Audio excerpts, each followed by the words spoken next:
Joining us now on the line is Ann Coulter, the best-selling authoress of many New York Times top-selling books, like Resistance is Futile, her latest book.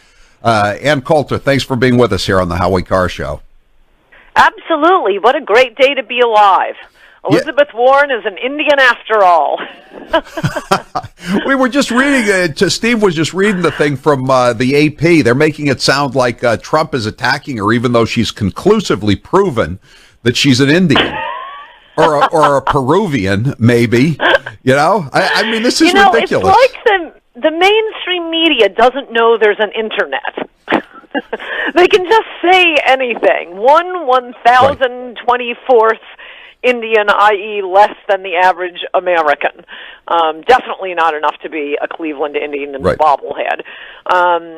Or a cigar store Indian, for that matter. Right, and the Cherokee Nation, of course, has disavowed her and said this is outrageous. How dare you claim to be a Cherokee? But all the headlines... she switched tribes. She switched tribes, Ann. She's now a native. Oh, to the Delaware. No, she's a native. That's what she is now. But you're right. I mean, all the headlines say that, she's proven her case, you know? Yeah. And how about the Boston Globe? Globe's correction was great, I think. I know. I love that. But you know, the thing is, we were talking about this yesterday. All the Moonbats posted the original story that said she was 132nd Indian, and I don't think the Globe cared that they had to run the correction. I mean, maybe they even ran it wrong on purpose just so everyone could post it. None of those people, none of that crowd saw the correction, or none of them care about the correction. Fair point.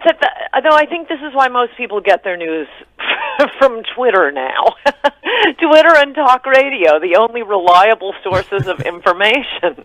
I mean, the media has just decided in the era of Trump, we don't care, we're going to completely lose our credibility, but it is pedal to the metal to attack Trump and anything he does or says. Yeah, exactly. And you know, another thing they're not reporting on, and we just did it with Grace, after the Cherokees attacked her, pretty severely last night around 5:30, 6 o'clock Eastern, she went on this Twitter rampage for over an hour, 26 tweets, and they accused Donald Trump or even you, Ann, of being deranged on Twitter. But I mean, this woman was totally out of control. You know, Elizabeth Warren, what was she tweeting?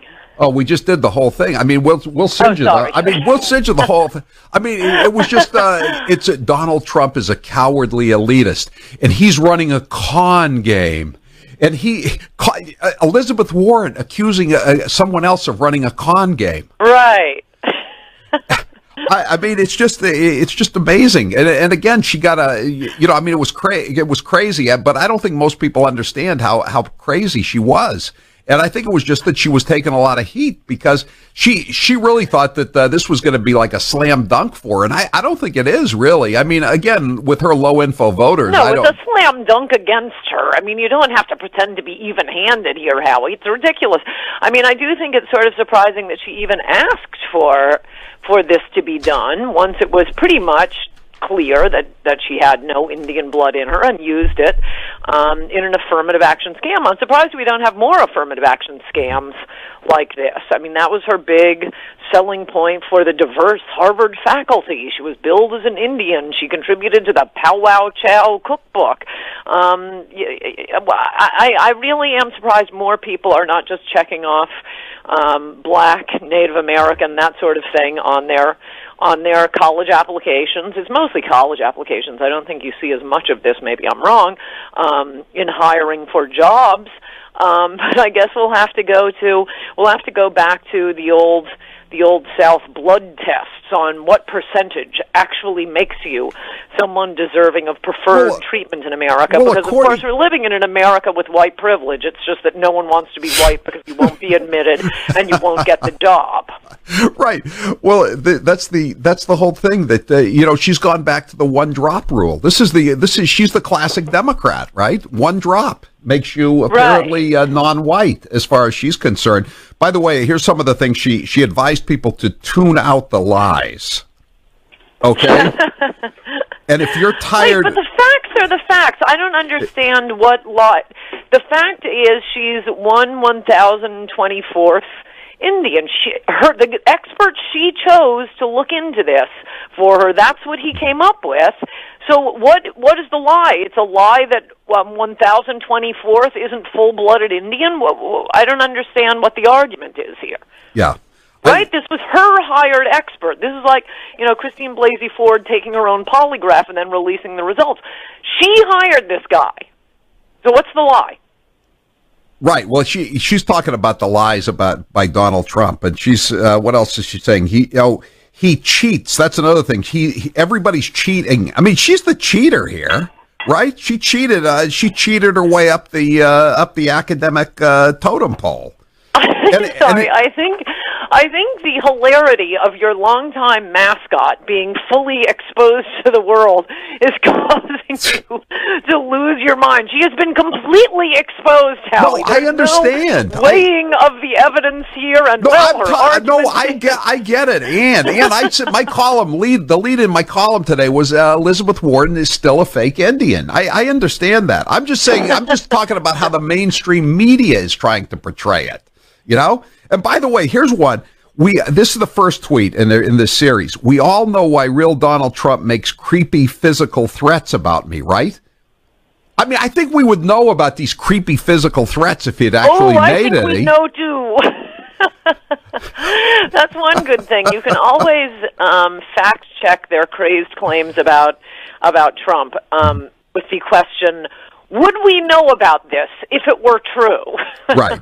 How about this one? Ann, since you missed Grace's Academy Award-winning presentation, this is the second tweet. Bottom line, my heritage played no role in my hiring ever. The Boston Globe reviewed all the evidence. Well, if that's the case, the Chinese ought to include it in their lawsuit against Harvard. Certainly black students and absolutely Native Americans should, because Harvard isn't doing affirmative action right if it didn't play a role. Yeah, that's another irony here, and again, it hasn't gotten much play, that she released this fabricated DNA test on the same day that the trial against her former employer began in federal court here in Boston. I mean, right. It's rather ironic, isn't it? I mean, she's running a scam, and Harvard has been running a scam for all these years. I mean, Harvard, a century ago, Harvard was discriminating against Jews for the same reason they're discriminating against Asians, because they were doing too well. And they didn't want to admit, right. And so nothing has really changed here, has it? But the weird thing about this is, I mean, normally the massive double standards you get on the left, it will be, no, it's okay for a governor of a state to have state employees bring a low-level employee to his hotel room, drop his pants, and say, kiss it. That's not sexual harassment at all. And then, when Brett Kavanaugh was a drunken freshman in college, he dropped his pants. And I have a recovered memory of it 30 years later. So one is taken, I'm going to scoff at it. Clinton saying kiss it, that's nothing but recovered memory of Kavanaugh dropping his pants as a drunken college freshman. No, that's a rape, that's rape, that's rape. Usually they're 10 years separating these things, or at least a few years. The strange thing about affirmative action / Pocahontas is simultaneously these organizations like the New York Times with Jason Blair, Harvard with Elizabeth Warren, they brag and brag and brag about affirmative action. We have lots of affirmative action. Just apply and look at all the diversity, and we're going to pick people on the basis of diversity. We will discriminate against white people. Don't worry. And then when we find out that one person lied in order to take advantage of affirmative action for Native Americans, what are you talking about? I mean, it's simultaneous. It's from one sentence to the next, as opposed to two completely separate instances. Here, Harvard bragged about Elizabeth Warren being a Native American. Diversity, right. Diversity. And how about she says, "Well, this never helped me get a job." However, again, she was an instructor. Yeah, she was an instructor at the University of Texas Law School, which isn't a bad law school from what I understand, but she was an instructor. And it's not an not Ivy League Harvard. school. Right, or University of Pennsylvania. So she suddenly decides in the mid-'80s to list herself as a minority and appears in these minority guidebooks, which are basically used as hiring guides to, do away with your diversity problem if you're the dean of the law school. And all of a sudden, she's working at first at the University of Pennsylvania and then at Harvard University Law School. And she wants us to believe that it had, because she's been cleared by the Boston Globe, which it's just like Jason Blair. The Times bragged and bragged and bragged about their affirmative action program to bring in black reporters, and then it turns out Jason Blair is making everything up. And what are you talking about? Well, if they're not doing this, then they're not doing affirmative action. I don't think they act like they can give preferences on the basis of race, and no one else is allowed to notice that that's what they're doing as they're bragging about it. And then she's got different stories. First, she said, I put down that I was Native American because I wanted to get invited to the lunches of the Native American groups. That was a good story. For the 1,000th and 1,024th Indians. And then now she says recipes. And now she says, I applied because my elderly matriarchs in my family were dying. So what does that have? So I decided to become an Indian. I decided to become a member of an ethnic group I didn't belong to. Ann, thanks for being with us. Ann Coulter, the best-selling author. Resistance is Futile is the title of her new book. I'm Howie Carr.